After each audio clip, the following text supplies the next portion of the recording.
Libra, welcome to your hopes, fears, and reality spread. As per usual, you can click right on that description box below, and it talks about the significance of the spread as well as the placement of each card. I don't have any links or anything fancy in there, just a description. That's all I got. Ooh.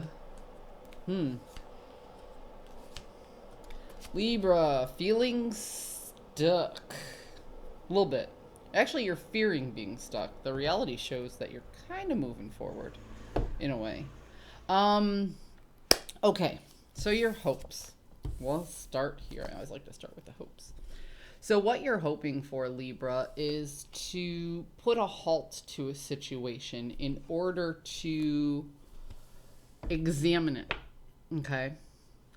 So what you want to do is you want to stop whatever it is from moving forward so you can take the time to really look at what's happening. It's like you want to stop time.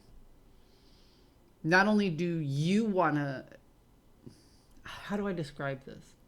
Okay, when I was a kid, there was a TV show about a girl who had a special power, and when she put her fingers together, all time would stop except for her. Okay? And then when she would clap, everything would go back to normal. It's kind of like you want to do that. It's like you want to stop a situation. You want to stop everybody else from thinking and moving forward and figuring out what they want to do and planning. And you want everybody else to stop what they're doing. And you want to be the only person thinking, functioning, and examining the situation. That's what you're hoping for. You're hoping that everybody else is too distracted to look at this particular situation that you want to put all your scrutiny on. Does that make sense? Okay, moving on. Just go with it. Basically, you want to be the only one focusing on the situation, and you want everybody else to just not be working on this particular situation in order for you to gain the upper hand for your purposes. What you fear is that everybody else is examining this particular situation just as hard as you are, and that they're going to... You're going to be stagnant. You're not going to be able to seize the day, and you're not going to be able to transform the things you want because they're going to come up with their answers first. And you're not going to have the time to think about what it is that even happened, let alone what's going to happen. And then people are going to come to you with information wanting to push you in a particular direction, yet you haven't taken the time to think about this yet. So your hope is to stop time. Or your hope is to be able to examine and come up with conclusions before anybody else. Your fear is that everybody else will come to the conclusions before you do. All right. The reality of the situation is there are things you are letting go. There are things you have said goodbye to. You recognize certain things in the situation were not serving your highest good. But the entire situation wasn't a waste because you still had those two. So the 3 cups spilt. That's fine. There's nothing you can do about that. You've accepted the fact that that happened. But there's still 2 cups there that have something. There's something salvageable. But you don't know what to do with those resources. Okay? So basically, there's a scenario here that involved a group of people. And you're trying to learn your lessons.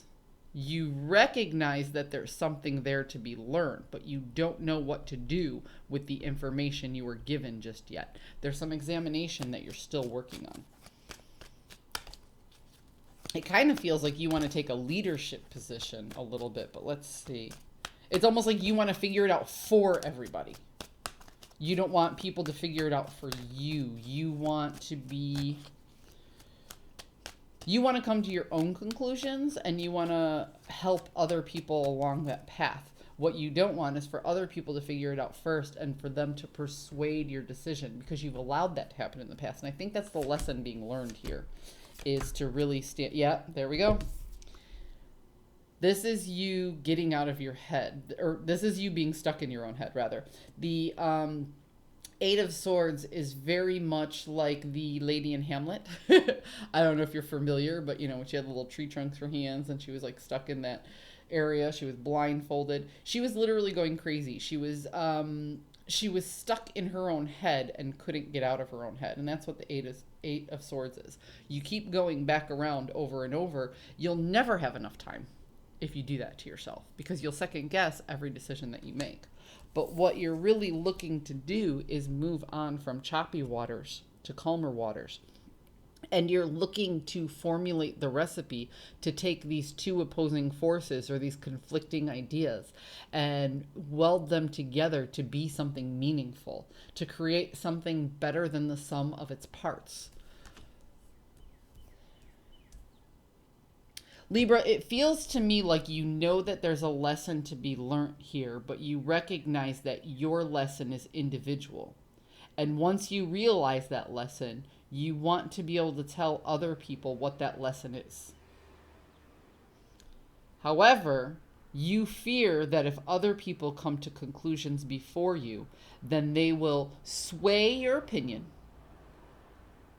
or influence your thinking pattern in somehow. That's why you're having this race on time with the people involved. You feel like if you come to the conclusion first, then it's your conclusion. If they come to the conclusion first, then it's their conclusion. So my question is, why can't they come to their own conclusion and you come to your own conclusion, both in your own due time? Libra, I hope you found a message that serves your highest good, and I'm going to leave you with that question one more time. Why can't they come to their conclusion and you come to your conclusion, both in your own due time? It's okay if you guys don't have the same conclusion. It's okay. I hope you found a message that serves your highest good, and I will see you next week.